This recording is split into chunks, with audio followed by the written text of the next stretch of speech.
All right, welcome to another episode of Stickbow Country. Want to shout out to a few of my supporters, and I got a new one. Well, not a new supporter, but a new discount code for the guys over at A Boyer Broadheads. Um, oh, hang on a second. This is, I can't believe I'm doing this, but I actually forgot what the code is. So just hang on a second here. Oh, wait, here we go. So.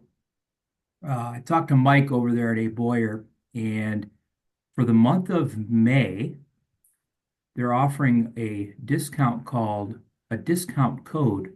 all one word, Stickbow, all capital letters, Stickbow, for 5% off your order in the month of May. And I'll put that in the show notes. So if you're into, want to check out A Boyer Broadheads, Stickbow for the month of June for 5% off. And like I said, I'll have that in the show notes. Another discount code as I'm sipping coffee in my Selkirk North Trading Company mug. Luke over there has come on board, and he also is offering a discount code for all his merch on his site. And his discount code is SBC15, all capital letters. SBC15, Selkirk North Trading Company. And of course, want to thank Dave at Kalamazoo Bowworks. Again, the boys at A Boyer, Joe Callahan at True North Arrows, and my what do we want to call it? Trying to get my arrow building company off the ground a little bit. Stickbow Country Custom Arrows. So I think that's everything that's sort of important. Yeah, I think that's it. Tonight, I got Alex Schrum. He's a good old, I love having these Midwest boys. He's from the great state of Missouri. And Dave and I met at the UBI banquet back in February, I think, in Springfield, Illinois. He was one of the vendors there. And shamefully, I didn't even look at his stuff. But his company is Big Snow Tabs. And check him out because Luke at Selkirk designed his logo, as he also did my Arrow logo, and it's super cool. So, Alex, welcome to the podcast tonight. And why don't you, I don't know, start us off introducing yourself. Yeah. So, like you said, I'm the owner and operate Big Snow Fingertabs. Um, Live here south of St. Louis in Missouri, about an hour south. Born and raised hunting here in the Midwest. I've been doing it since I was, well, hunting since I don't know, I was probably 10 and started bow hunting when I was about 15. That journey started with a compound, and well, actually, predating that, my dad had it's actually hanging over there on the wall. Ben Pearson recurve. It Hmm. was like 35 pounds, and I shot that thing from when I was probably 8 years old until I got that compound. I'd just go out there and just rip arrows at. He found an old 3D target somewhere that was falling apart, missing a leg. I mean, it was quite a gem. I thought it was the best thing in the world, and I'd just be ripping arrows off at it. Then I got an old, and it was at the time it was an old compound, early '90s, and this would have been probably early 2000s, so it was probably pushing 15 years old. Maybe it was in the '80s. It was a PSE Phaser 2. It had the little bitty wheels on it, and I shot a doe with that my first season, and then I mean it's been that was it after that. I mean, Yeah. set it in stone.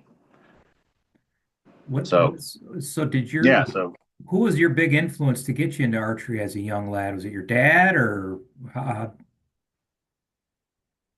yeah, so my dad and then we hunt in northern Missouri, and the deer camp up there.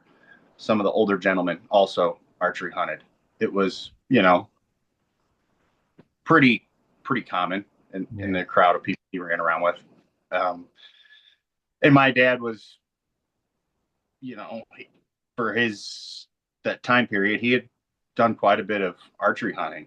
Mm. Um, he is he had went to Canada, got a bear with his bow in the '90s, went up there moose hunting. You know, Mm. I don't think he ever got one with his bow. I think he shot at a bull or something. But yeah, he had done quite a bit. So I grew up, but as I got older, he kind of tapered off.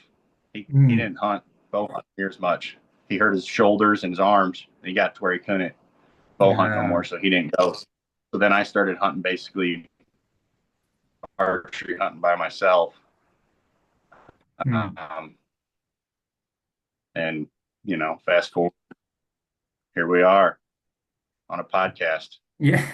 I know, right? This is crazy how this all this stuff works. But um, so I'd love to hear about this deer camp. There is nothing better than hearing in yeah, just deer camps, I think are just the coolest. Like, paint me a little picture of your camp. Are you hunting private property and that kind of thing? Yeah, yeah. So we have some private property. My dad owns 40 acres up there, and then we have permission to hunt uh, a big portion of private ground, and it's still holding on to this day, like the old school way. It we're not family to the people that own it, but everyone else is. But my dad started going up there hunting when he was a little kid. He was probably only 10, like I was, Yeah. and he was going with um, his stepfather, best friend. That's how he got into it. Well, that's direct relation. So it ends up we're basically like family now, if that makes sense. Over Yeah. a period 40 something years, 50 years. So we stay at somebody's house up there in their basement. They make us, everyone cozy. There's, like rifle season, there will be 30 people up there. Wow. And yeah, but early bow season, there's only normally maybe a handful. But yeah, so you go up there and all the ground's adjacent. It's all the zigzaggy crossroads or gravel roads, and um, it's just heaven on earth up there. I mean, Yeah. I don't know what else to say. The home of the Giants. We're only about 40 miles south of Iowa, so Yeah. we're close to Iowa, and I've been hunting up there since, like I said, I was 10 years old when I first went up there, and it's just been incredible. It's led me on a wild adventure. Yeah. Going up there has been some might say the bane of my existence in a best and the worst way because it created an addiction like no other. Yeah. Well, that's a you could have a lot worse addictions than spending time with family friends, chasing whitetails and um all the storytelling at night and Oh um yeah. now have you guys had any of the CWD or EHD or any of those hit you guys? Well, CWD it just made our county a CWD county. As far as we know, there hasn't been any positive right there where we're at. But EHD, yeah, it's hit a few times since I've been Yeah. going up there. Really bad, really bad. Probably 10 years or so ago. It was real rough. All Yeah. those little farm ponds up there, they were finding a half a dozen deer dead in them. Is nuts. And Yeah. you could see the correlation for the following years. I would say it's just now getting back within the last couple to full swing. I mean, that is no joke, that EHD. That just wipes them out. It's incredible. Yeah, I I used to hunt some private property. My aunt had 50 acres just over the border in Illinois, and her acreage on two sides was forest preserve. So there was deer there like ants. I mean, it's unbelievable. Well, EHD hit there. The reason I bring it up was behind her house, there was usually like a soybean field while they rotated crops, but she said she would have 60 to 70 whitetails in that field in the summer in the evening. When EHD Mm, hit, she counted less than 10. I yeah. mean, just, and I haven't really hunted it much. I hunted it 1 year since then, but then the great state of Illinois decided to start shooting deer in the forest reserve in February, March, and it's just a disaster, even though the deer herd was decimated, but that's a whole nother rant. But yeah, it's a terrible and that's the bug they ingest, isn't it? Yeah. Yeah. It comes from the like edge of the mud up against the water. I guess that's why it only happens on drought years. And this is my little understanding is the water recedes as it evaporates and it leaves the mud bank. And then that larva um, lives in the mud. And I just found out about this, and that's that it has to bite somewhere that is thin. So the nose or right in the corners of their eyes or eyelids. So it has to be like thin skin. They can't penetrate like the hide. Hmm. So always heard that EHD hits bucks way harder than does. Now I don't know if this is factual or not, but this gentleman was telling me, he goes, yeah, the reason is because when hits is normally middle to end of summer. And he goes, that's when they're doing the most antler growing. And what's on their antlers is that thin skin. So they can easily, when they go down into the water, they can just bite their antler and Oh, penetrate, and then it'll get into their bloodstream. wow. Now, I don't know if that's how factual that is, Yeah. but it sure makes a lot of sense. As soon as he Yeah. told me that, I'm like, oh yeah, yeah, of course. Why Yeah. wouldn't that happen? Man, oh, So man. the does basically have a lot less that they can get hit with opposed to a buck. If it has any fresh antler on its head, it's gonna be able to get bit easier. Well, I didn't go out there, but my aunt said that you could walk her property and the stench of dead deer was just common in a lot of her property. And I should have rode out there and checked it out. But um, yeah, that's too bad. You hate to hear that. And now, is this property you get to hunt on? You guys you said it's getting about, back to normal. You guys get some pretty good deer out of there? Yeah, yeah, yeah. We do all right. That's good. Um, Turkeys? You got turkeys there yeah, too? that's a sad story there. Oh, The deer's good.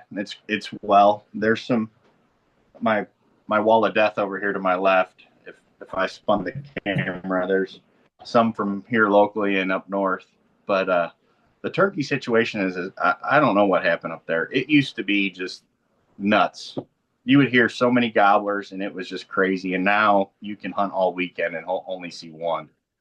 huh. Yeah, hear one. It's tough sledding. I don't know what happened up there. Some bad hatches on top of predators and Yeah. everything else. I'm not too sure, but I know it ain't like it used to be. It was when I first started hunting and they turned me loose. I was probably only 13, and I'd go wander off down there and I'd sit on a field edge, and I had an old flambeau decoy, and I'd pop that out in the field and sit there with a box call that I had no idea what I'm doing, and they'd be just gobbling their heads off, and you could hear 5, 10. I mean, it was silly. And you just sit there like you were deer hunting. You'd call a little bit and then just sit there, and one would come over to you, Jake or something, and you get a turkey. Wow.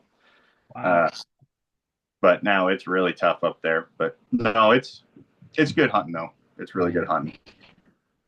Man, yeah, I hunted that my aunt's property for about 15 years and I mean I enjoyed it immensely. I only hunted Saturdays, either Saturday morning or Saturday afternoon. I wasn't Well, I would love to get a crack at it now, knowing what I know now, and the old coulda, shoulda, wouldas, and but yeah, I remember I saw one deer out of my aunt's that, I mean, I'm not into the scoring thing, but just to give people a perspective, he had to be 175 or north of there. I mean, this thing came up, he came right under he was right under my tree. And I was shooting a compound back in those days. And I'm like, I just didn't feel comfortable taking that shot. I'd never practiced that shot. So I thought I'll just let him mosey on by and get out a little ways. And the only place he could mosey on by was the thickest, gnarliest stuff. I couldn't get a shot off. I just watched him walk through. Oh, and he just was. And then my buddy was hunting the property with me. And it's always fun to get back to the truck right after the morning. Hey, what'd you see? What'd you see? And I said, man, Mark, I said, I just saw an absolute monster. And I said, I'm not exaggerating. I've never seen one. He goes, I saw that deer too, and I couldn't get a shot either. And so, but That's why yeah, you lived another day, huh? yeah, never saw him again. But and he was tailing that doe out of the forest reserve and came right onto my aunt's property. And oh man, yeah, we've all had deer like that, right? Where they're just huge. Yeah, there's something special about that rut. You never know what'll come by you. Boy, ain't that the truth? They can change, just snapping your fingers that fast. And It, all all it right, so takes is a blink of an eye. yeah, that's exactly right. You look down and you look back up and you go, where in the world did they come from? Right. Yeah, it's so what are you hunting with these days, Alex? Are you shooting a recur? What are you shooting these days? Compound? What?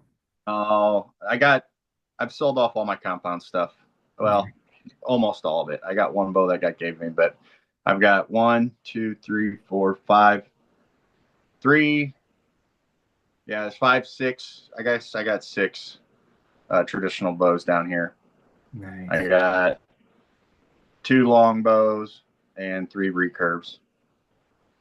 I My two favorite that I shoot is I got a stalker that I shoot, um, coyote, Mm, 64 inches. I really like that. And then the other one is a Satori with some Uka Gobi limbs. okay. And I got the long limbs, so it's with a 21-inch riser. It's 66 inches long, and I don't know if you remember, but I'm a very big gentleman. Yeah. You know, I am 6'6", so the 66 and the 64, really the 64s on my lower end. I don't think I'll ever try. I tried shooting like 62s and 60s, and I just can never get good arrow flight. And as soon as I jump up to like 64-inch, it just all starts like self-correcting, if that makes sense. I still got a tune and all that, but Yeah. I think just my draw length, because I shoot a real open uh, hook on the string. My hand's real wide open. It looks like I'm barely holding on to the thing. Mm, So it shortens my draw length up some, but I still have like a 31 and a half to almost 32. But if I if I actually like hook kind of normal, I'll say like kind of a little bit deeper, then I'm pushing over 32 inches of draw. And that's a bummer because I my arrow options are so limited. I have so yeah. few options with arrows. So like just not to harp on this is trad podcast, but the compound, you have a raised rest that's sitting over off to the side that's back away from the front of the riser. So Right. you can shoot a short, like I'd only shoot say a 31 or a 30 and a half inch arrow. Well, when that thing's coming back to the shelf, it eats up arrow in a hurry. You got to have the like Eastons or the Black Eagles that are 34 inches long. And then I can trim a little on those, but so I shoot a fixed crawl most of the time. I'll Okay. crawl down the stream and run a fixed crawl. It helps with my shooting, but it helps me cheat on my arrows a lot because that arrow gets to creep forward half an inch, three quarters an inch because it's further up the string. So it's in that Yeah. string and shoves it forward some. So I get some extra little length out of it. So that's been a big help. I've got a, a stalker Wolverine that's recurve, and I've Mm. got I think they're 53. It's 53-pound limbs at 30 inches. When I pull it on the scale at my draw length, it's pushing like right at 59. Wow. And that bow, I have trouble with it because I end up having to shoot like a 300 spine out of that, and they don't make traditional arrows past the lower than a 350. So then it's like they shorten back up to like 32 ish, and it's like, oh boy. But I Oh, don't I don't trim arrows. I have a saw literally sitting here in front of me. It's between me and the camera. But for traditional, I do everything, and it's such a bother doing it the way I have to do it. Because I did get some Eastons, the traditional whatever they are. I forget what the their standard size, the 246 diameter, yeah. and they're 34. So I could trim them back and tune by trimming. And man, is that so much easier than trying to cut weight and move weights around and Yeah. jockey points. I have a tackle box over there on my bench that is inserts from, I bet you there's 20 different inserts in there, sizes, shapes, lengths from all different manufacturers. And I will, one might be 5, 7 grains lighter. And I'll be like, okay, well, I got a little, it's showing a little weak. So I'll take that one off and I'll weigh them and jockey them around. Because sometimes if you take 25 grains off, like a point, just shape well down, it's back out of tune or something. It's like, oh boy. And I'm probably too particular, to be honest. Well, I mean, you want good arrow flight and well, I've never shot a stalker stick bow, and I've been talking to South. Yeah, it's been a few weeks now, but to get him on, and it's just our schedules I just haven't Yeah. lined up. But I really want to shoot one of his bows. Those coyotes. Now, is that a recurve or a longbow, or can you get both and Both, run? Okay. both. So I got the coyote with the ACS longbow limbs. Oh yeah. I really like it. So then he drilled it and tapped it for a spring arrest for me too. So Okay. I'm running springy on it, and man, it's a great shooting bow. I Hmm. love that thing. Well, If I shoot the same grain arrow weight, I know not everything's apples to apples, but yeah. out of the Wolverine, I've got some two sets of limbs for it. I got those heavy poundage ones, and then I got some ones that are 40 at 30, and I pull them to I think they're about 44 on the Hmm. recurve, and then my longbows like right at 52. Okay.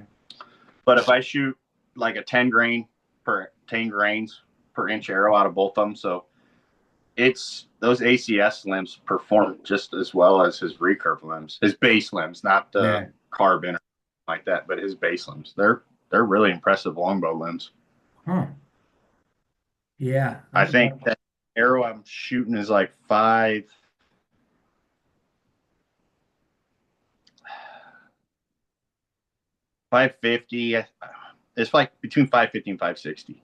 Okay. And that longbow limbs, it's 178 feet a second. It's just shy of Hmm. 180. Wow. So it's performing really well. It's Yeah. moving some good mass. Well, I went to a 60. I've been shoot well, like I tell people, this will be my fourth year hunting with a stick bow, so I'm not a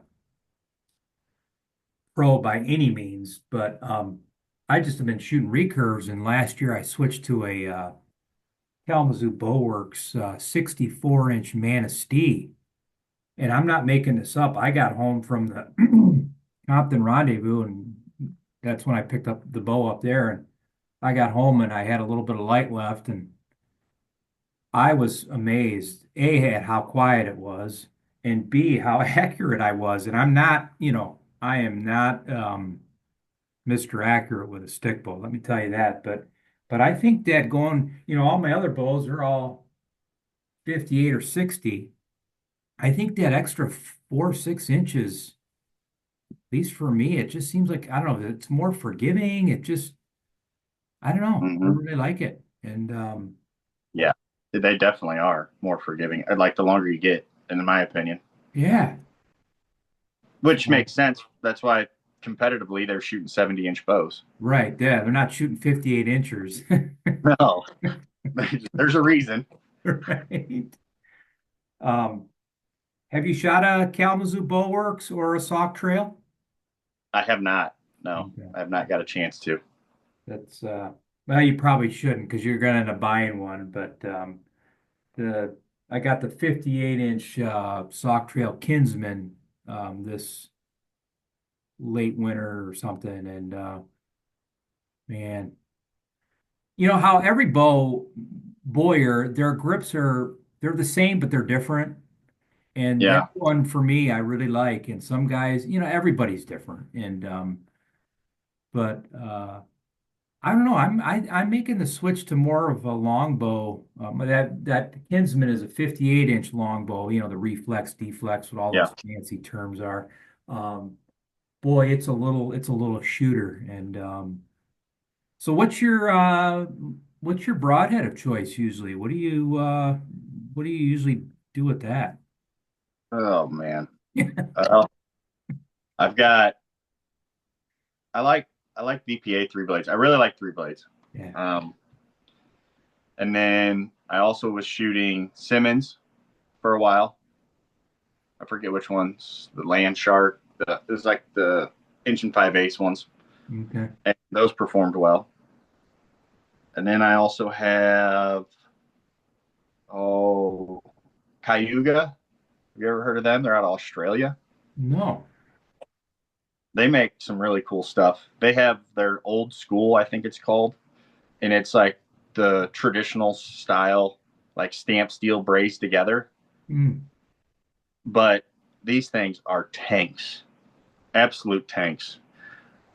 I've shot them into all kinds of terrible stuff, and I've lost a couple, Yeah. but I've never broke one. Like Huh. they're incredibly tough. Yeah, I really like. So I constantly keep wandering around buying broadheads. That's it. You're going over to A Boyer, and I'm like, oh, well, maybe I should buy some of them. And then I had that thought in my head. I'm like, you don't need to buy no more. You've got 40 broadheads sitting over there on a table, Yeah. sharpened. What do you need to buy any more for? Yeah. But I'll end up buying some. Sure. Yeah. Well, have you ever shot Ace? No, I've been looking at them. I've been looking at there's another brand too. Um, I think they're stamped steel as well. What's that? Is that what you shoot, Ace and A Boyer? I shoot Ace and a Boyer. Yeah, I'm staying with just those two. You're probably best. The bear I killed last year in Ontario. Listen to me. I'm like, oh, like, yeah, the bear I killed Yeah. last year. I shot with an A Oh, that's Boyer, and well, bears you hit them in the sweet spot. It literally, like I've said before, it went through that bear like I shot a stick of butter. It made no sound and just zipped right through it. I'm shooting 45 pounds. I'm not shooting heavy poundage, and um, yeah, but like the if it's sharp and you put it in the boiler room, it's a dead animal, right? yeah, yeah. I mean, that's it. They say if you poke a hole through an animal all the way through it, it can be a needle, and it goes through both of their lungs. That animal's going to die. Yeah, It's just yeah, takes longer. But yeah, I really like three blades though. I really love three blades. and I always shot big heads. I've always been that guy. I love big holes. yeah, Just I think I've just had too many incidences with them twitchy whitetail, and it just something doesn't go quite right, and you end up back, and man, it's tough. yeah, No one wants a back shot, liver or something like that. No, it's seems like I've had better luck the bigger hole I run through an animal for somewhere that's less vital. You know, it's still Yeah, vital, less vital. that makes sense. That makes sense. And what's your you got any magical sharpening systems that you use? Well, no, I'm terrible at sharpening broadheads. That's why I also love three blades because you can lay them flat on a diamond stone, and I can get them to where they'll shave hair. And a two blade, I take them down the hill to my brother, and he sharpens them. So Well, and I I can get them sharp one way or the other. It's just just have to go to your bro's house and drop them off and say, "Hey, I need these sharpened." I'll tell you what, yeah, and I'm not saying this, but those Steamboat Super Sharpener, those sticks, yeah. I can get a two blade, and I had never been able to sharpen a broadhead to shave hair. I'm like, how do these guys shave hair, right? So I Yeah. get those sticks from Jesse, and I think I think it was an ace. Yeah, it was an ace head, two blade ace. And man, dude, that thing popped hair like really quickly. So that's my lane now. The sticks, that's where I'm So I staying. I have one. How do you use like you just use it the same as a knife? Run them through there. Yep. And I think what I wasn't doing correctly with the steamboat was I wasn't putting enough pressure on that rod. You got to lean on it a little bit. And I'm telling you, again, I'm like you. I'm not a knife much of a sharpener at all, but ever since I got that, for me, it's been a big plus. And then you get the steamboat sharpener I have's got the two sticks, that like the Mm-hmm. coarse and the fine, and Yeah. big fan. So I'm just going to stay in that lane and use those. And now I haven't really tried to sharpen the single bevel A Boyers that I have because I got those before my bear hunt, and I think I used one as a practice head, make sure they were flying good. So then they were right out of the package, and right out of the package they could like cut your arm off. But I'm assuming it'll be just as easy with a single bevel. Yeah. So, I would think so. yeah. Yeah. I got some of those VPA Omegas, Oh, you the ones with did? single bevels that you lay down flat. Yeah. I haven't I haven't done nothing with them yet, but I'm curious how those will go. I got the four blade one, so it's got the bleeder too that you put in there. Their system for that bleeder. Have you ever seen them yet in person? How they No. do their setup on like their bleeder is super cool. The way it's set up, like it slips in a slot, and they're super stout and thick. Like they're those things are gonna be absolutely bulletproof. Yeah. They're just so meaty. Well, I think the eight Boyers are that way. Very stout. I think that's a good word. And have you ever used iron wills? Yes. Yep. That Yep. just you could just tell by holding it. There's some material there. It's not flimsy. Um, and I used with the compound bow days. I bought a set of iron wills that were the vented kind. Dude, the thing sounded like a whistle going down range. I was shocked. I'm like, and my buddy's like, "Did you hear that?" I go, "Yeah, that I don't know if I didn't have. I don't know. It just was odd that." And then Mm-hmm. he got a set of iron wills vented or had it. We all got them at the same time. Oh, we got to get these iron wills. They're the best broadhead, or. So he calls me up. He lives a couple towns over. He's like, "You got to come over. You got to hear these things. They're loud." I'm like, drive down there and yeah, they're. I don't know. I don't know if you've ever noticed that, but So I was running the wide vented, and my brother's been shooting them for probably 6 years now, and they are a, a touch noisy, I guess, compared to solid, but man, they are tough. And yeah. he's never had any issues with the Okay. noise. Okay. He's got one broadhead down there that what did he tell me it's got on it? I want to say it's not like nine critters on it, I think, or something, eight critters on it between pigs and deer.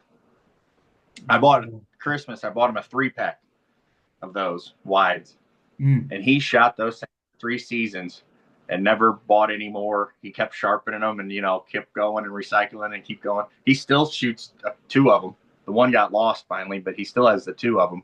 Keeps sharpening them. They keep chugging along, poking holes in critters, and yeah, Oh, that's that's cool. When you can keep sharpening them and reusing them, I think that's well. It's like he said he's like I would have never bought those initially, yeah, and he goes, you couldn't talk me out of buying them now. yeah. I if I got to buy more, and he ended up getting mine. I gave him mine because, like we were just going over, I have literally a pile over here of broadheads. So I was like, here, you take these ones. So I gave him my other ones, and he's got like 6 or 7 of them now, and he just keeps on sharpening away, and he'll get them. He's a knife maker by trade, so getting them sharp to him is no big deal. He gets them so sharp they're just like they came from the factory, and they have the sharpest broadheads from the factory. Their broadheads are scary sharp from the factory. Yeah, yeah, man.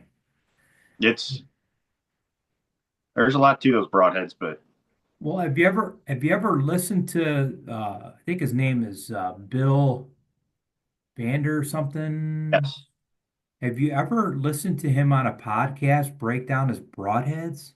oh yeah, yeah. He's an engineering teacher at Colorado somewhere. Yeah, it's like Yeah, he's got some experience on him. I mean, yeah, he's put some effort into them. yeah.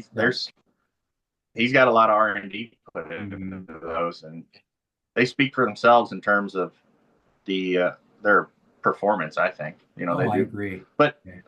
I haven't, and this is me, and I'm sure there's outliers, but all the higher end broadheads I've ever bought, they all perform really well. Like if you take care of them and do what you're supposed to do and make sure they're sharp, they all Yeah. perform really well. It ain't like buying a cheap pack from Walmart. Yeah. No, I agree. I think that there's something to be said for the higher end broadheads. I think they're made really, really well. Um, But nowadays, even the cheap broadheads go to Bass Pro, and what used to be the $30 a pack, those have all climbed up to 40 or 45 now. And I bought some 3 blades VPAs and those Omegas and stuff, and they had that sale. When was that? Spring sale or something. yeah, And I got those for those 3 blades. They were like on sale for like 40 something bucks a piece for a 3 pack. And their regular price is like 52 or something. yeah, So I mean, you can buy a high quality broadhead and not have to spend $100. right. And there's no doubt in my mind. Like it was a 200 grain 3 blade last year. I was shooting these super heavy arrows. There were 720 grains out of that bow, and I shot this doe. Went down through. She spun when I shot, and it went in the top of her shoulder and went through her scapula, 2 ribs, and then it came out the bottom of her rib cage, and it was just the feathers holding it, in Mm, there. yeah, But I mean, it went through all that bone, and that there was the blade was just like I yeah, won't say new, but I ran it on the stone for a couple minutes, and it was back to like new. yeah. That's hard to beat. No, that's awesome. That's yeah. I love quality heads and um I was just going to ask you, well, what do you shoot, a tab or a glove? But that's I that's a shoot a good. tab. I shoot 3 under. Oh, you're a three under guy. Yeah, I'm a split guy. Again, I once I started this traditional thing, I just got in these 2 or 3 lanes, wood arrows, split finger, 4 inch feathers, and that's it. I'm staying in that lane. I'm not, I mean, I might wander off on trying broadheads and all these tabs as I showed you, but so let's go into your company, was it Big Snow Finger Fingertabs? Big Snow Fingertabs. Big Snow Fingertabs. Yeah. All right, let's go to the beginning. How did you get into this business? So it would have been. what is it, 25 now, 24. So December of 23, I guess it would be. I it was coming up to Christmas. I was still hunting, pretty hot and heavy, and I actually. All right, this is going to be a long-winded story. So, No, it's all right. No worries. We're only at we got a good 30 minutes, so we're good. so I got to where I needed another tab. Um, probably really didn't need one, but I had it in my mind, and then I'm like, well, okay, maybe I'll make one. And then it kind of went to the back burner. Fast forward to this December of 23. That would have probably been in November of that 23, and then December. I had somebody reach out to me from History Channel about going on a loan. So, with that being said, I thought, man, you know what would be cool if I can make a tab to take with me. And I had just all these little cockamamie schemes to use, like hide a sharpener and all kinds of stuff in it. Well, that ended up going nowhere. I did the auditions and stuff, and I didn't get on there, and that's fine. But I still had this stuff I bought to make a tab, and it was I have my base tab on my website, and it's a Kydex tab. Well, all it is the leather. Uh, it's a premium cow leather and then a pig suede back and then two pieces of Kydex and they're rivet all together. And I mean, it's bomb proof. Well, I thought, well, I can just throw this stuff together and make one of these. And I use some screws and stuff. And I'm like, okay, yeah, that works. That's not bad. Well, and that's all I needed is that little push. And I started really working on that Kydex tab and I got it figured out. And I bought a rivet press and all this different stuff um, for making like Kydex sheets. I started really studying how to do the sheets, and then I incorporated all that into what I was doing. So my end result was something that is, I mean, it's incredibly durable. Yeah. But that was the beginning. So that would have probably put me into like February, March. My brother, like I touched on a little bit earlier, is a knife maker. That's what he does his profession. He's a custom knife maker. Hmm. So I was down there in his shop talking to him one day, and I was like, "Man, I think I'd like to try to get one of your pieces of wood from your handle, and I'd like to try to put it on there on my tab. You know, make a custom tab to match my custom bow. You know, make something Yeah. really cool." And I had a tab that I got from what is the company's name? He was out of the UK, Woodburl shop, and he made custom leather finger tabs, and he had some cool ones, and they had like um, mother of pearl and different stuff. So they were, and so having that and seeing that, I'm like, man, I would like to use some wood. I think Yeah. I could utilize wood and do similar. And then with how I connect everything together, I'm like, okay, I got a piece of wood, got it all put together, and I mean, it was rudimentary, and very archaic, and I kept working and I got them. I got a finished product of the wood one. It would have probably been April or May of 24, and then I hunted with it and shot with it all summer long into the fall, and then I decided, well, talking to him, I'm like, I think I'm going to try to sell these. You Hmm. know, I think I'd like to take these to market.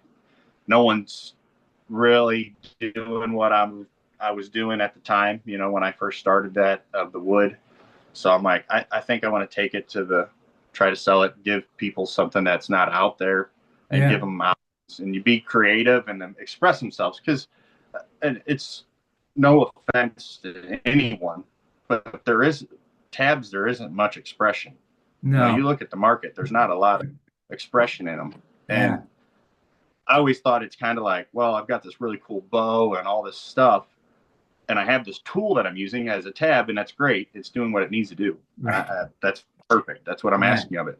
but I also always holding it and looking at it. And I'm like, Yeah. man, I really like something cool. So that's how we ended up where we are today. I just kept working away, and now I've got it to where I'm very proud of my Yeah. product and what I make, and it makes puts a big smile on my face when people tell me, how much they like what I'm offering.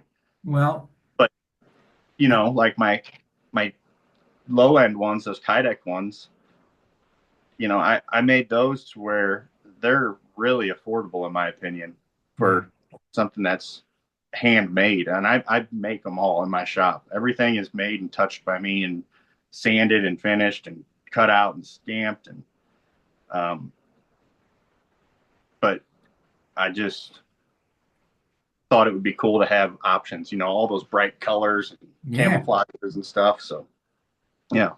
Well, I got a bunch of questions, but I'll tell you Okay. what, one thing I learned about 2 seasons ago, I was in my tree stand and I dropped my tab, but as a seasoned veteran, if you will, I had a backup tab in my pack.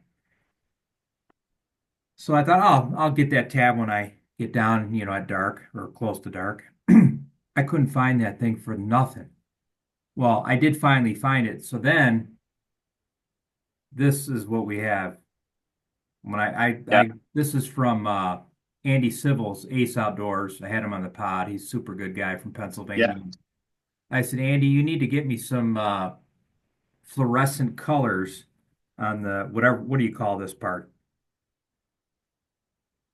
The string or what? Is it shock cord or paracord? Yeah, The finger loop? paracord. Yeah, paracord. So if I do drop it out the tree stand, it's all like brown leaves and yellow. I want something where I can see. I know it sounds totally No, crazy. no. So it's Uh, funny you bring that up.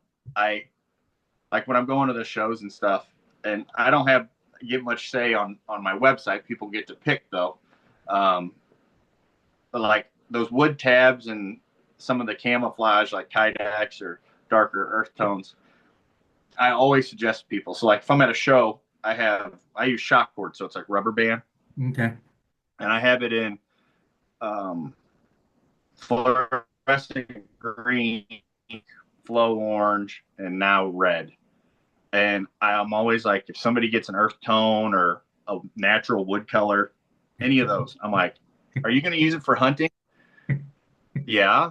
And it's like a stupid question. Everyone looks at me like, yeah, and I'm like, because everyone normally wants to go to the black because it looks the best. The black Yeah, normally goes with everything well. I yeah. go, I know it looks the best, but if you drop that out of the tree, you're going to be really upset you didn't get that fluorescent orange because I went through the same experience you did, and I didn't find it for like 3 days, and then finally I was standing there, hooking all my stuff up one day, and I looked down. I'm like, oh, there it is. I finally rustled the leaves around enough, and it finally could see the thing.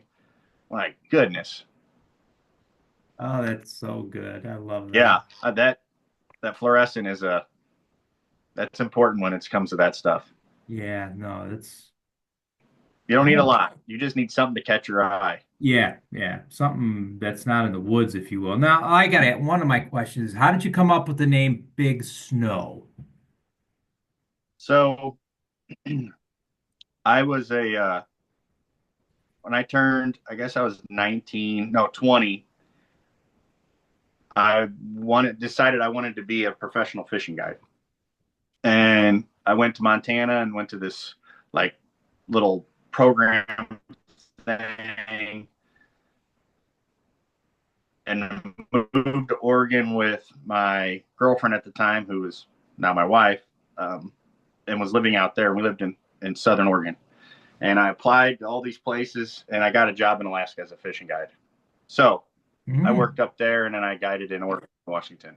So how this all comes about, there was a float plane pilot. My nickname in Alaska was Big Show, like the wrestler Big Show. And there was this one pilot, and he always called me Big Snow. Right? He's like, hey, Big Snow, Big Snow. He's like, they all call you that because the wrestler, and he's like, I call you that because you're the biggest mountain around here. Because where I worked at up there was just all flat tundra, it's just wide Okay. open tundra. Yeah. So he would always just joke about that. So when it come about to come up with a business name, I was like, man, I wanted to pay homage to my days of guiding, and that this is a whole different life. Um, and I was like, man, Big Show just isn't doing it. Yeah. I don't know why Big Show. I'm like, well, Big Snow. I'm like, yeah, yeah, that's it. That'll be perfect. Yeah. That'll fit. People will be like, yeah, I don't know. He likes a lot of snow or something. Yeah. My so with that being said, my personal Instagram is like Big Snow '07 or something like that. Hmm. So when I first did it, set that up, I had all my friends. They were not like my direct friends, but some acquaintances, I should say. They'd ask me about that name. Like, what's up with that name, Big Snow? And I'm like, oh, it was a nickname. They're like, do you sell cocaine? I'm like, no. What are you talking about? No, no, that's not at all what it's about. Yeah. That's not. That's not at all what it is. It was just a nickname. Oh, I'm like, no, that ain't what it's no, referring to. we're selling I'm tabs. not Al Pacino, okay? Well, since you and I are, similar, but maybe not, but I'm trying to start getting more and more aero customers, if you will, and you're trying to get more people to buy your tabs. What has been your way of getting Big Snow finger tabs out there? What is the approaches you've taken to get your name out there?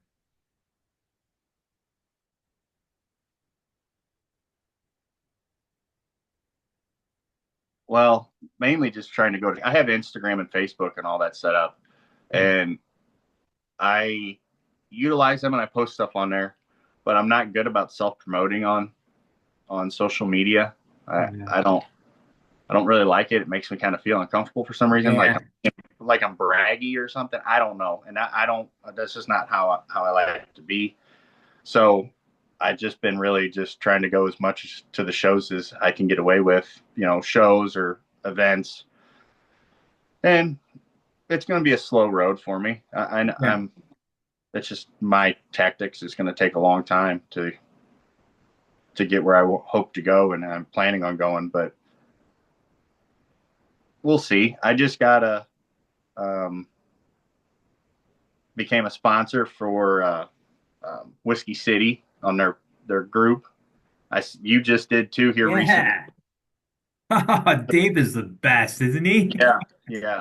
So my angle with that is, thanks, Dave, is he's very good at doing what I'm not good at, and Yeah. I thought, well, maybe a partnership with him, he could really help me out unintentionally. By helping him, he really helps me because I'm just not good at doing that Yeah. promoting like that. I'm terrible at it. I'll get better one day, I guess, but He does a phenomenal so job. it's yeah, he does.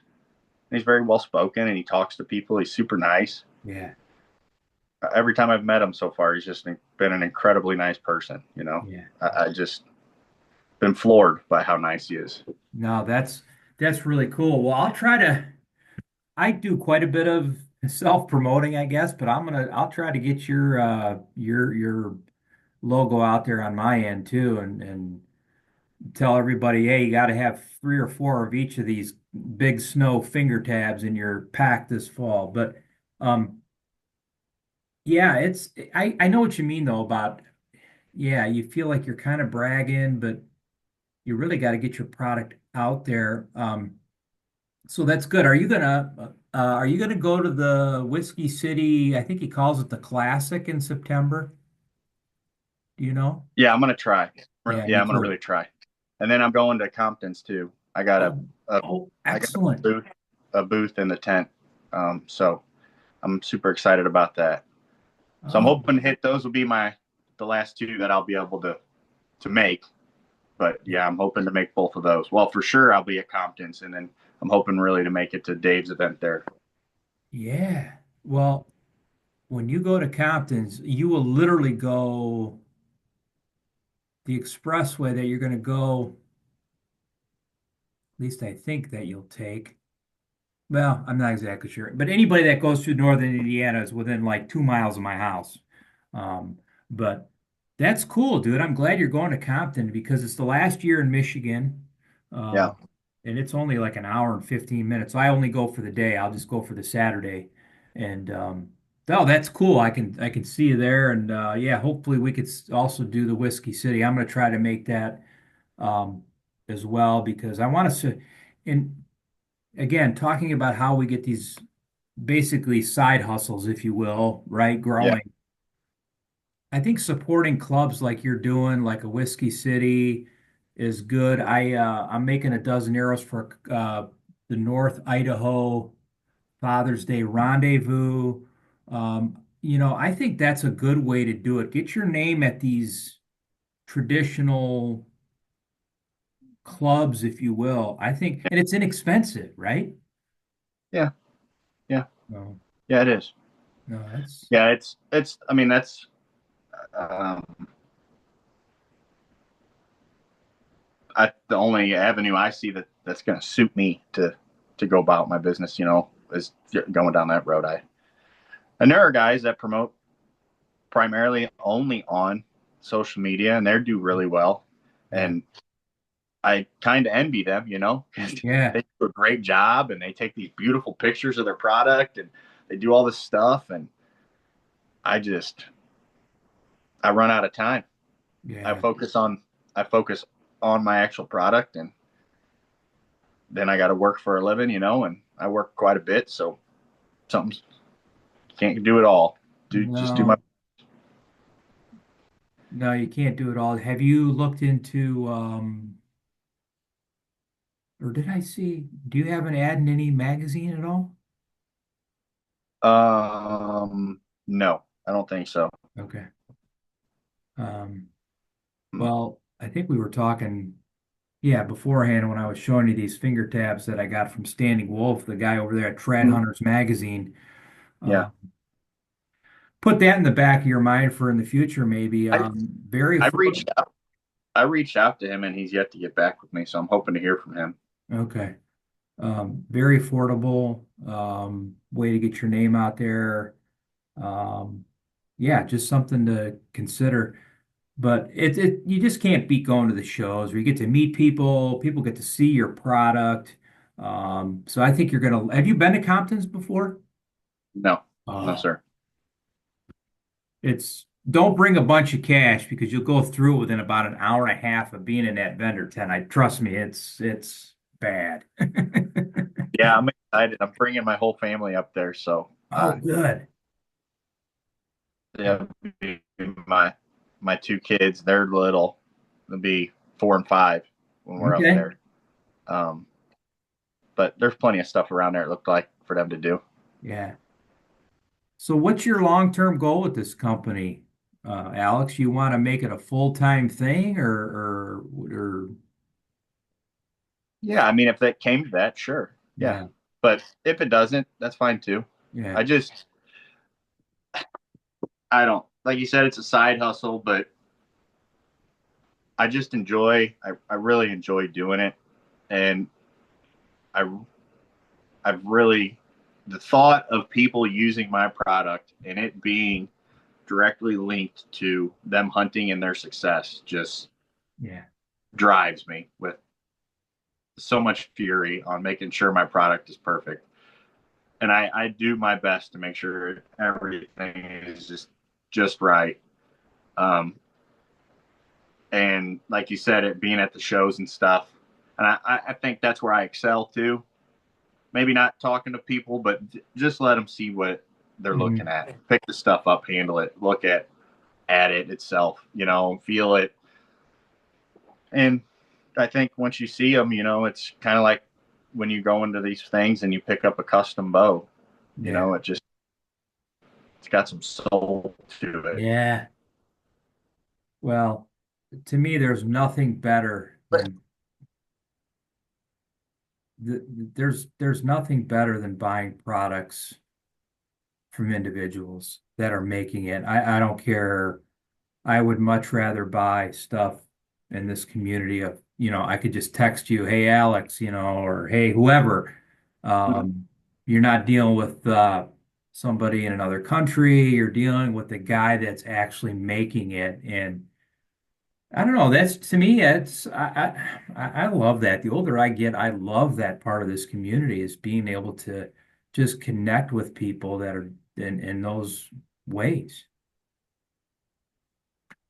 Yeah. And that's the that connection like you're talking about, and that so like I do those wood faces, and I've got all different kinds of wood I use. I've got antler, horn. I don't have any bone currently, but I've used some bone, and then I've got some really exotic stuff that I've been using and making, and that's the thing that's really been like people are really floored by. And Yeah. I'll put a lot of work into them. I had one. It was up at, I believe I had it at UBI, and it's a mammoth molar face. So it has a piece of woolly mammoth molar that's on the face, and then I had elephant skin for the leather face on the tab, No and way. just the look. I mean, it's just there's nothing like it. It's incredible. Yeah. Of course, it's my product, and I'm gonna feel that way. But it's just like, but people have bought them. They like them because it's the work speaks for itself. But I put a lot of work into those. I mean, Yeah. there's a lot of effort that goes from all of them. But the further I go up the food chain, so I'll cut my leather out, yada yada yada. But like the wood, I'll get it all shaped, and then I'll hand work in hand. I'll sand them, I'll shape them down on my sander, and then I'll drill my holes, countersink them, and then I hand sand them all to finish. And I start at like 120 grit. Normally I end on 1,000 or 1,200 grit, Huh. sanding it, getting it smooth, and then I'll run it on the buffer and buff them. And like the, I've also done some mammoth ivory as well. And Really? yeah, and those and like that molar, I got to spend more time sanding because it's little harder. But I work some of those, and some of them it takes a lot more. Like the ironwood, for example, because it's so Hmm. hard and then oily. I got to spend a good clip of time sitting there just hand sanding those rascals down and getting them just perfect and holding them up in the light, looking across them, making sure I got everything Yeah. looking good and the corners are all good, and then I Wow. buff them up and try to send them on their way, give That's them somebody else to love and cherish. and then the oops, this part, you've got all kinds of Yeah. different materials for that, right? Is that, is that the face leather that goes to the string? Yeah, on the back. So that's what's touching your fingers. Yeah. And then on the leather face, I got my standard leather is it's a premium cow leather. It's not Okay. Cordovan. It's a premium cow leather, um, and it breaks in super well. I put a lot of arrows through some of these, and they just keep holding up and shooting Yeah. well. So, but go past those, I've got kangaroo, and then I've been using the elephant, and then I've got a couple other ones that I've been looking at using as well, more exotic stuff as well. That I got to do some testing on those. I don't know how it'll hold up, but I always use the pig suede on the back though because it feels really nice on your hand and your Oh, fingers. okay. So does that elephant hold up pretty good? I think it does okay. Yeah, Yeah. yeah. Um, Time will tell if it'll hold up as well as the kangaroo or the cow leather. I Mm, think it will. Um, okay. it's a very weird feeling texture.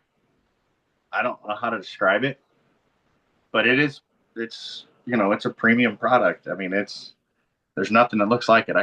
Looks like it. You look at one, you're like, man, that is wild. That is awesome. Well, And that the leather is very.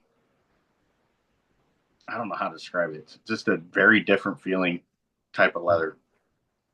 I so you're in this business. How in the world did you come about? Okay, I want to get some elephant, or I want to get. Where in the heck did you, did you Google it or what? So a lot of this stuff, the wood and a lot of this, me sitting here, I'm going to attribute to my sibling. That's the knife maker that I've Yeah. referred to. He started his business from the ground up, and it progressed, and it turned into what it is now, and he does it full time for a living. But that all being said, he's got a lot of connections with that kind of stuff because he's been in that industry, whether it's the wood or the leather. So by proxy, I got to start meeting these people, and Yeah. it's it's worked out good. That's I have no complaints. and then so But you so another okay, I've been kicking around in my head and I don't know. One day I'm gonna do a website and then the next day I'm like, I'm not messing with a website. I'll just use social media. Do you use a website? yeah, I have a website, Okay. bigsnowfingertabs.com. Yeah, And it's now who did it's you quite use to building make it. it? Squarespace. Okay. Yeah. I I started building that in like July, and it I didn't get done with it until I think I got it finished right before a week before I went up to Kalamazoo. Oh, you were at Kalamazoo, huh? Yeah, Oh, okay. yeah, So, right, I, right across the aisle from Black Widow. oh, yeah, I probably walked by you like 37 times. Yeah, probably. Ah, no, that's, I don't know. At some point, I'll probably do that just so I could have, but man, I gotta have, you know, I gotta make a lot of dozens of arrows, or at least have a half a dozen sets on there or something, um, yeah, it just goes in spurts for me. One week I'll be working on a couple dozen and I'll knock them out, and then I'll go a couple weeks where, between work, stuff at church, whatever, I just don't have the time or I don't make the time. And so you probably think that's vital to have a website, right? Yeah, I mean, it's I haven't sold a lot of product off there yet. I do have sales from there, Okay. but I I do think it's important, especially for somebody like me who's just selling product. That's right now I'm basically something's for sale 24/7 because of it. Right. And I've kind of looked at it. I've been looking at it more as I'm I'm basically, for however many years, it might be one, two, three, I don't know. I'm probably just going to be keep losing money on this because to keep everything rolling, but I feel like it's going to pay for itself eventually. Right. A lot of this stuff takes time. It just takes time, Hmm. and there's there's not a lot of stuff I'm really good at in this world, but I am persistent. I Okay. am if you if I'm good at anything, I am persistent, and Yeah. all my successes, all of them, my work career, hunting, all of it is because I'm just keep grinding. We'll Yeah. just grind away, just keep rolling. Well, But yeah, I do think it's important. I wish I was better at it. yeah. It's tough. Squarespace made it. I'm gonna use air quotes easy because I mean, for somebody who has no idea about nothing, it it took some time, but it was relatively easy, time Yeah. consuming, but easy. But it doesn't look how I wish it looked. If that makes sense. And it'll get better as time goes on. You said your kids are 4 and 5 years old. By the time they're both like, I don't know, 12, 13, they'll say, "Hey, Dad, we'll take over the design of the website. You just make your product, we'll take it." And those kids, they're resilient at that stuff. Well, that'll be really sweet, and I hope that is the case because Lord knows I can use the help. No, that's good. Well, I'm excited for it. I hope, as I said before we recorded, I love getting guys on here to support and promote your stuff. I think America could use more guys like this, making things at home and um, with a personal touch to it. And yeah, I think it's just good. And yeah, I'm So, glad I feel bad that we were at the UBI banquet together and I don't know, a couple times I got out of my booth and because I forget what I went to do and felt like I had to get back. And even though I was only selling hats and t-shirts and I probably walked by your table many times. I don't even remember hardly any of the vendors that were there. I didn't even yeah, I did. I didn't pay much attention. oh, it's all good. It's all Yeah. good. Yeah, Tim. I met Tim at Kalamazoo. Tim Nuss. Oh yeah, what a great dude. Yeah, yeah. He's super nice guy.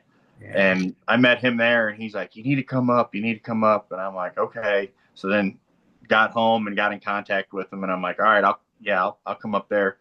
And then in between going from Kalamazoo and going up there, UBM, which is Missouri's, it's United Bowhunters of Missouri. Um, they had their banquet, and I last minute jumped in down there, and boy, am I ever glad I did that. Shout out to those guys. They run a great. I mean, it's awesome, Yeah. awesome. Um, and same with UBI. That was awesome as well. I mean, it was just great. So it's pretty neat, like you had touched on, the people you get to meet and experience and Yeah. deal with, and um, it's I really enjoy it. It's So good. let me ask you, what's your tab you're currently using? You said you had like a half dozen. I know you got a couple of the standing wolves, which that's good. What Um, what's your go-to one? well, the one I've been using is Ace Outdoors. He's out of Yeah, Pennsylvania. Like I said, I had him on the podcast, and I'll be honest, when I get people on the podcast, I want to support them if I can. But now, like I told you earlier, I got like 5 tabs yeah, sitting here, so of I'm gonna have to course. shoot like 1,000 arrows a day to get a new one in 5 years. But um, so yeah, Andy's makes a good tab, and like I said, Standing Wolf just got these He's last. making those. He's got those kids tabs he's making, right? That was that St. Uh, Joe Bow Works had them on at their booth. did they? I think it was. Maybe I'm wrong. Maybe I'm wrong. I almost thought it was though. And It was really cool. I didn't know what Standing Wolf does is they have like a thin, a little thicker and a thickest kind of, if you Mm-hmm. will, depending on like if you're shooting a real heavy poundage bow maybe, or I didn't even know that was a option you guys did. And but yeah, I don't shoot a lot, Alex. I really don't. If I shoot 50 to 100 arrows a week, that's probably quite a bit for me. Um, and I don't do a lot of hunting. I don't do a lot of shoots. Like, I've been to Compton 3, 4 years now, and I think I've only shot a round or two once because I just love going there and talking to all the other vendors or, people there. Yeah. And but yeah, that's the one I've been using the last probably couple years. Andy's been really good to me and just a good guy. And again, I love supporting um I don't know if you know Ryan from Laurel Mountain Oh Outfitters. yeah. Yeah, I know Ryan. We were we were a booth apart from each other at Kalamazoo, and I really like Ryan. Yeah. He's a good dude. He's a real good Yes. dude. I bought one of his quivers, and I absolutely shout out to Laurel Mountain. Those quivers are top notch. I Yeah. love that quiver. I came home and it's been on three different of my bows, and I keep moving it around to whatever one I'm shooting. I just got back last night from turkey hunting over the weekend, and yeah, it was on there all weekend. And man, it's just a high quality product, just a Yeah. great product. I don't know if you checked his quivers out, got I to see would him in person, but man, I'm not making this up. I was texting with him this morning about a quiver for my new sock trail. No, no joke. I was texting him at like 7 o'clock this morning, and he was showing me some leather options and stuff. And no, they look top notch. Yeah, yeah. I mean, it's. I got a camouflage one. I'm sitting here looking at it right there, and oh, it just looks awesome Yeah. and just performs great. And I've had it to where after you shoot a while, my other quivers, I don't know, they seem to lose grippiness. It seems like a little bit, Uh, the arrows themselves, yeah. they want to shimmy down after you're shooting in the yard. And it's not like they're falling out or nothing like that, but you see them the broadhead starting to creep out. And so far, I haven't had that happen with his. But just a stand up guy, great guy. Yeah, I get my feathers from him and I get all my knocks from him, but this is the quiver I got. Great Northern. Yeah, and he put my logo on there. Yeah. And I asked Ryan that this morning. I'm like, hey, dude, can you put my logo on one of your quivers? He's like, heck yeah. So I'm like, all right, yeah, that's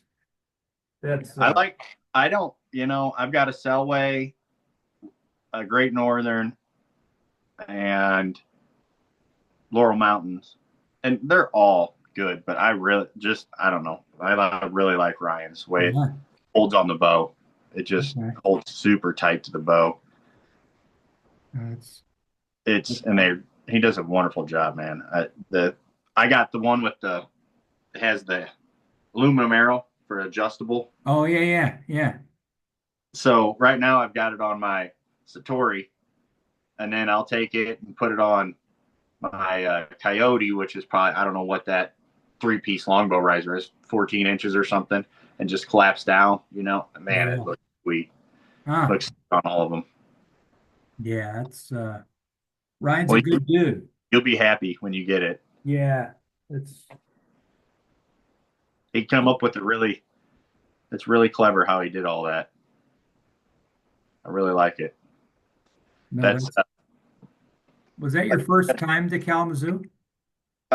first time as a vendor. I went up there in 24, Okay. and that was once I started the whole tab adventure. I told my wife, I'm like, I got a goal, and that's if I can get all this done and I like the product, I'm gonna really push to have enough product to go up there and get a table, and Yeah. start showing. And I'm glad I did. I'm really glad I did. No, that's cool. I wouldn't have met, Ryan, and I met bunch of other guys. The booth next to us was the Christian Bow Hunters of America. Oh yeah. I know those guys are cool. Yeah. And what a hoot they were. Yeah. Holy smokes. That was a blast. Me and my brother went up there and he brought some knives, and we shared a table and everything. And we had a great time bonding and all that. But those gentlemen next to us, we just kept cutting it up and carrying Yeah. on, and it was a blast. I mean, it was Well, something else, the the guy that started Christian Bow Hunters of America, I'm just gonna guess here he's got to be 80, early 80s. I'm sitting at Kalamazoo, or no, Compton's last summer, and What is his name? uh, Anyways, I'm sitting at a picnic table eating a hot dog at Compton last summer. All by me, I got the whole table to myself, just sitting there, and I see this old guy come walking towards my table, and my God, this guy looks like a heck of a nice guy. Dude, he sat there, we probably talked for 45 minutes, and I want to get him on the podcast, and then he led me to the guy that's, I don't know if he's the president or what the terms are, but, and I just dropped the ball. We exchanged emails and that happens sometimes, but I want to get him on because he was just a salt of the earth kind of guy, man. I just enjoyed it immensely talking to him. yeah, was his name Dave? Is it Dave? Was he a skinnier Yeah. guy? He wore Yeah. glasses. Yep. So he was there all weekend with us. And my gosh, the stuff he was coming up with was just, it was something else. Me and my brother had an absolute blast. That's so cool. Oh, it was great. It really was. It was, that show is cool, man. That show is cool. Yeah. So my brother, he's not a traditional guy. Okay. Um, I've been hard into it now. I've only been doing it for, this will be my starting my sixth season this turkey season. Mhm. Um, so not long. Um, but I told my brother when we went up there, I said, well, you're gonna probably start getting an itch once you go up there. You start looking at all these bows and all these people, and you start getting to talk to all these guys. I go, I bet you're gonna get an itch. We'll see. So that first by Friday evening, he's like, I think I'm gonna go walk around. I said, yeah, go. Come Saturday, he's like, I want to go look at some bows over there. I went from I want to walk around to go look at some bows, and then by Sunday, he's like, man, I think he was looking at the shrew bows, and then he was looking. I don't remember all of them he was looking at, but he's like, man, I really like those. Those are really cool looking. I'm like, yeah. So we got home, and I come up here to my house, and I got that Stalker Stickbow Wolverine that's got the 40-pound limbs on it. So I put that together, and I took it down there with a couple arrows, and I go, here, shoot this, start playing with it, try to, you want to buy a bow there in Kalamazoo, so why don't you start shooting this and maybe hunt with it this fall, and Yeah. then come next year Kalamazoo, you can be all in, Yeah. or not for you, whatever. But Yeah. here's you an opportunity to check it out. So he's been tinkering around with it. He's still a little, I think, gun shy about it, which I understand. Yeah. It's just a very different animal when you come from compound, Yeah. as you know. Yeah. It's I had to sell my Matthews though. I said, you know what, if I really want to dive into this, I can't have that Matthews looking at me and it just because I did one season where I missed a small buck with my I think that was a timber hawk, and I don't think I got within 3 feet of that deer. I don't even remember coming to an anchor. I mean, I just went, whoa, and it was like at like 10 yards. It was like right there. And but then I used my Matthews the rest of the year, and I thought, nope, I ain't doing this anymore. Sold it to a lady like in Utah or something, and I haven't looked back. I haven't even, part of Hmm. me was thinking I was going to miss it, but I haven't. Yeah. So I got into it when all that with I don't maybe it was only 5 years ago, whatever, whenever I started, but it was when Aaron Snyder was all in on that. He was shooting all of it, and I thought, man, that might be cool avenue. And I had gotten to where I was extremely proficient. I mean, really proficient with the compound. Yeah. And I thought, yeah, all right, I'm gonna give it a go. Just like these other guys are doing it, yada yada yada. So I did. I hunted with it that first year. I took it to Canada on a bear hunt and seen a monster sow, and never got hunted her all week. Never got another shot at her. Came home, ended up shooting a doe, was successful, and I next season comes around, I hung it back up, and I thought, I don't want to practice and do all that because I had at that time probably 4 or 5 compounds and stuff, and I thought, nah, I'm just gonna use my compound. So I did, and we went to Texas, and I shot a ram and like 3 pigs, and I came home and I shot a few deer right away with my bow. So I got all the way to rifle season, so like mid-November, and I'd been just buck hunting, and I was sitting in the stand and sitting there thinking the one day, and I'm like, all right, what do you? So you had that traditional bow, and it was hard. And I'm like, the whole reason I got hooked on archery was because of the difficulty. And I'm like, so now if it's sub 40 yards, if I get to full draw, it's like a slam dunk. I hate to sound No. arrogant about it, but it was. Yeah. And I'm like, no. And that season ended, and I sold all my bows off, compounds off, except for this one. And that was a gift, and I felt wrong for selling the gift somebody gave me. And I went all in now. That's it, and I ain't looking back. I love it, but it Me is too. tough. Gosh, it's tough.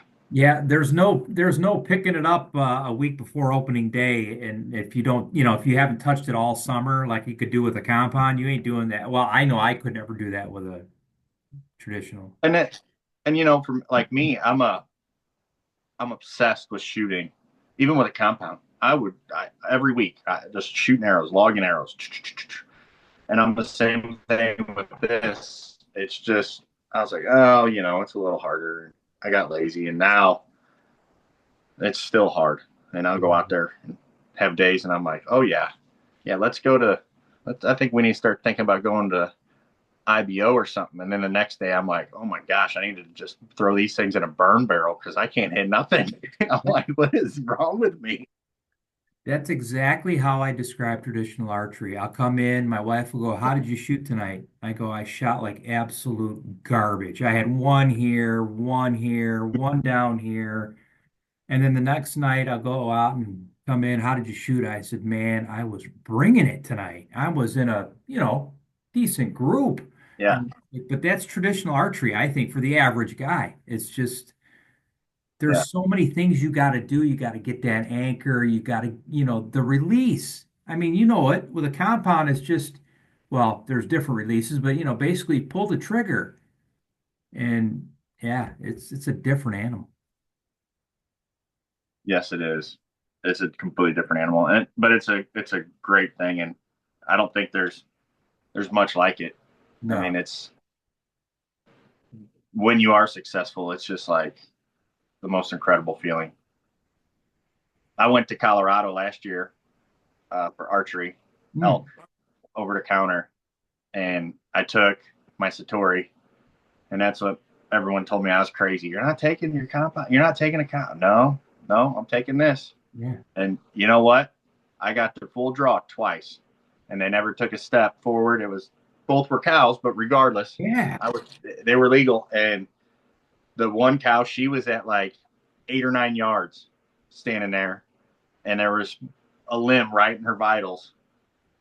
And I got done and came back home, and I was talking to my wife, and she's like, "Oh, I'm sorry, you didn't have." I go, "No, I won. That was it. Yeah. I was on cloud nine to even get to full draw. It was like, okay, you could do this. You Yeah. were there. Yeah. You didn't let it go, but you were there." Yeah. Well, what Uh, was it Fred Bear that said archery is about what is it the saying? Something like archery is about seeing how close I can get, not how far I can shoot, or something to that that's effect. right.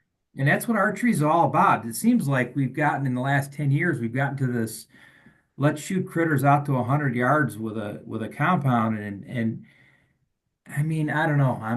I just want to be up close and inside that for sure inside 20 yards. 15 is preferable, but so what are your plans for this fall before we get off of this podcast, Alex? What are your plans for the fall? So I'll be hunting around here, Missouri, deer. I'll be hunting a lot of deer. I'm supposed to be going to probably I'm going to end up going to Wyoming for cow elk hunt. That one will end up either be muzzleloader or rifle. And then I think that'll pretty much be it for this year. Next spring, 2026, shout out to Compton's. I won last year. I won a dream hunt. I signed up in the mail for the Yeah. dream hunt, and I won the bear hunt up to stick flingers. Oh, no way. So yeah, so Dude. I'm pretty amped about that. Yeah. Yeah, Oh, good for you, man. that'll that'll be super exciting. Yeah, that was incredible. There's Truman a lake called Truman Lake here in Missouri, and we got a little place down there. We go. We were going down to the boat, me and the family, and I had to voicemail from a weird number, you know? Yeah. And I'm like, what is that? And it was like, like on the iPhone, it transcribes it in gibberish. Like it does its Yeah. best to translate what the message is, but it's only like bits and pieces is right. So I'm reading it and it's like, you have won. And I'm like, what? What is this? So I plugged it into the truck, to where it was coming through the speakers and hit the play. And we got to listen to it all together. And that was really cool. My wife, she's like, is you want to hunt? I'm like, yeah, that's what the guy said. I mean, she's like, no way. I'm like, yeah, that's what I'm thinking. No way. Yeah. No way is right. No way. It's for sure. Yeah. Well, It, I was at Compton when they made that phone call because Brian Burkhart, if my memory is yeah. correct, made Yeah. that call, and I remember him leaving a voicemail, and we are all like, "Yeah, Yeah. Yeah. That was it. So then that I didn't see it that night because that was on Saturday night. So early Sunday morning, we were going down to the boat and we got to listen to it all together as a family. It was pretty cool. So you guys were all cheering, right, and carrying yeah, on in the background. So yeah, my two little kids, they're cheering and carrying on, all excited because everyone else is cheering. It was it was quite the it was quite the little deal, man. It was cool. It was a great experience, and I'm super excited to go up there. I can't oh wait. yeah, I talked to Brian at uh, Kalamazoo and signed up for the other dream hunt, that they got tickets going for and yeah, all that stuff, and renewed my um, membership. And I signed up, renewed my membership. So they had drawings if you renewed there. mm, So he comes over at I think it was Sunday, and he's like, you have to be the luckiest guy there is. I'm like, why is that? He goes, well, you won this turkey call for signing up. I'm like, no way. I don't ever win nothing. I've never won nothing. So my brother's sitting there and I go, I'm telling you right now, if they have a raffle, I'm in on this raffle because I don't know what it is, but I got some voodoo black magic going on with raffles. But oh, that's so good. Oh man. Well, that's going to be cool. They shoot a lot of big bears up there. yeah, they do. Joe Callahan from True North Arrows went last year. Yeah, yeah, they got some big old boys up there, and yeah, you'll enjoy that immensely, I'm sure. And Yeah. well, how do we, as we close this out, Alex, how do people get a hold of you, your tab, Big Snow uh, finger tabs? Tell the audience that so they can reach you. So Big Snow Fingertabs on Facebook, Big Snow Fingertabs on Instagram, and I have a website that's bigsnowfingertabs.com. It's that simple. Okay. I've got all my everything I've got completed is listed on my website. That's what is in stock and have available. It's all ready to ship. And then like on my Facebook and Instagram, I just do photo dumps. Hmm. I don't. I started to try to like sell on there, and then I just am like, no, I just focus on showing the product, and if they want to go, they can go to the website and do it. It'd be a lot easier for me just to keep it Yeah. all consolidated on the sales. But if you want to see my product, and there should be hyperlinks on um, both of those pages to get to my website as well.